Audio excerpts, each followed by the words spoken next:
you so quiet? Charity, Yes. look at me.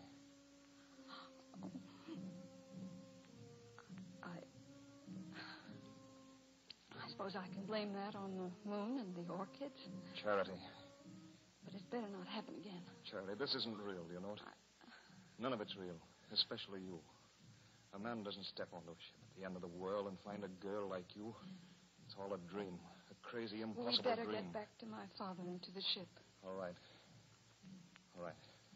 But before we go, Charity, promise you'll remember something. What? Just that a man sometimes does things because there's nothing else he can do. And there may be moments when he doesn't like himself for it any better than someone else does. You have a way of saying things and doing things that somehow don't make sense, haven't you, Peter Storm?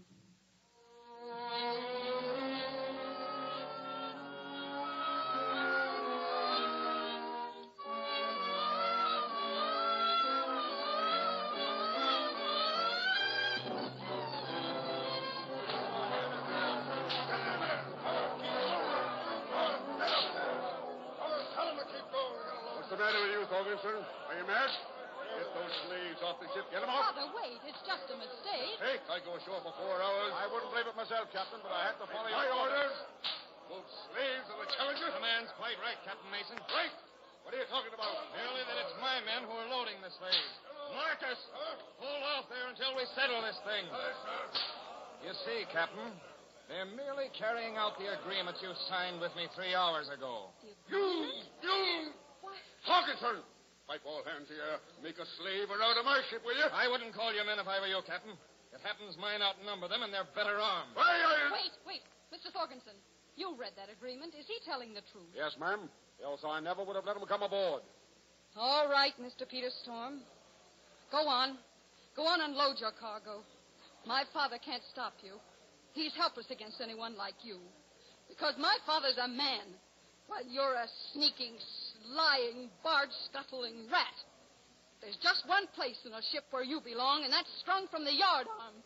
And if I have my way, I'll see you there. A pretty speech for a Quaker maid. A Quaker, huh?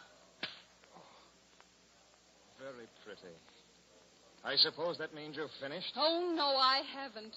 Go ahead, Peter Storm. Load your slaves. Load them all. But remember this. You'll never sell a man, a woman, or child that's carried on this ship. I'll see to that. The Challenger has never been a slaver, and she's not starting now.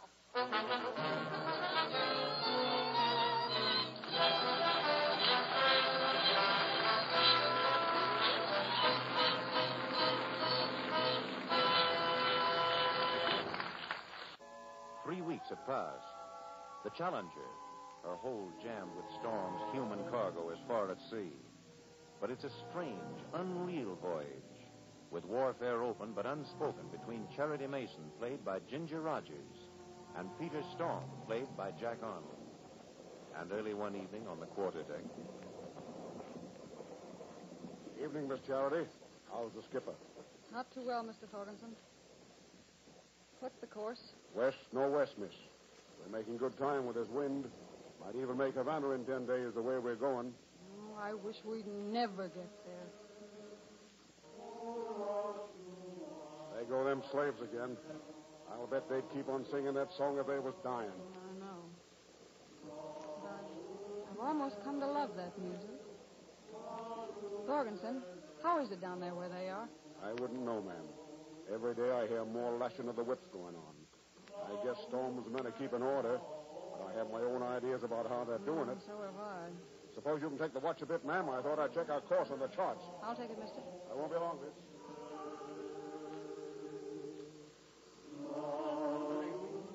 Would we speak to a lonely sailing man, good Quaker maid? Passengers are not permitted on the quarterdeck. Well, this one is. Look, Charity, maybe I'm going soft, but I'd like you to understand. I do understand perfectly. But you don't. You only look at all this from one point of view. I'm a slaver, yes. But slavery is a recognized business. If ever there's a law against it, I'll quit it. There is a law, Mr. Storm, but it's the kind you wouldn't possibly understand. If there's something else you don't consider. Your father will profit from this voyage. His share will be 10 times what he could have made from an ordinary cargo. And that's all that matters. You can't conceive of anything being more important to a man than the profit that he makes. Yes, Charity, I can. From the moment I met you, I've realized there is something more important. It's that I want to talk to you about. What is that? I don't know. I'd better go below and see. Storm!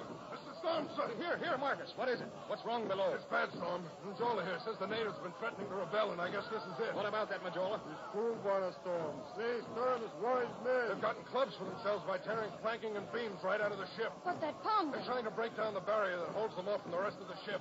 Once they do, there's no stopping. But what caused this, Majola? Why are they turned this way all of a sudden? Not all of a sudden, Buena. Some of the slaves seek. For 3 days, ask your guards to give help. Is that true? Did your men refuse to help slaves who were sick? Naturally. Slaves always pretend to be... You, interpreter, take me where those natives are. Charity, wait a minute. You don't know what you're doing. You'd better stay here, Mr. Storm. You might be in danger if you come with me.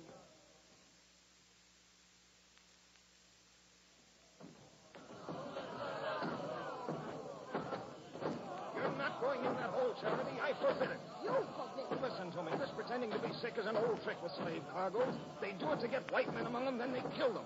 You can't go in there. Oh, can't I? Morganson, Thomas, hold him. Let go of me. Now, Majola, I want to help those natives in there, but I can't do it without you. Will you go in with me? Charity, let me go, you fools. Tell her no, Majola. Well, Majola. Great danger. These people like crazy. If Mensah not fear, or Zola not fear, we'll go. Good. All right, you. Open the barrier, then stand back. Don't do it, Charity. Don't. I said open the barrier. Yes, ma'am.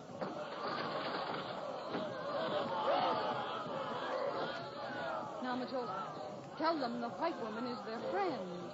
Esma, Mazunga, Mazuri, Sara, Kiki. Mazunga, Mazuri, Sara, Kiki. Tell them that she comes to bring healing to their sick. Ilina, Naniolo, Uganga, Yapi. Charity. Come, In the Majola. name of heaven, come back here. Ask them where the sick ones are. Masikini, Watu Nawapi. Hapa, karibu. He say this way, Memsah. Here, this man. Yes. His leg is broke. Tell him I promise him that he'll walk again. Mazunga and Jeki na wewe in Vega Baribari. Missouri, Mensah, Missouri. And now the others. And now, where are they? 2 women here. Oh, you poor souls. It's all right. You needn't be afraid. I'm not going to hurt you.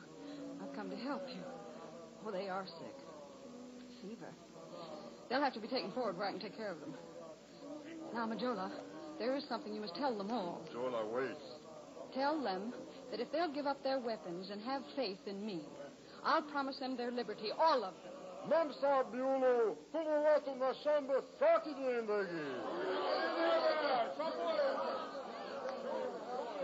And now, sing some sort of chant or song that they know so that will quiet them. Start it, Majola.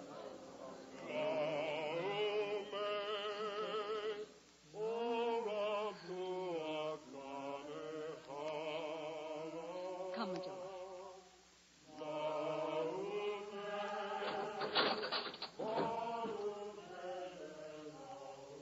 Charity, you're all right.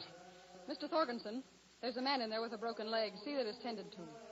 And the women with the fever are to be carried forward where I can take care of them. Yes, miss. Charity, you're crazy and wonderful to have gone in there. Your slaves will be all right now, Mr. Storm. And I dare you to use a whip on them again. Charity, listen to me. I want you to know that... Charity!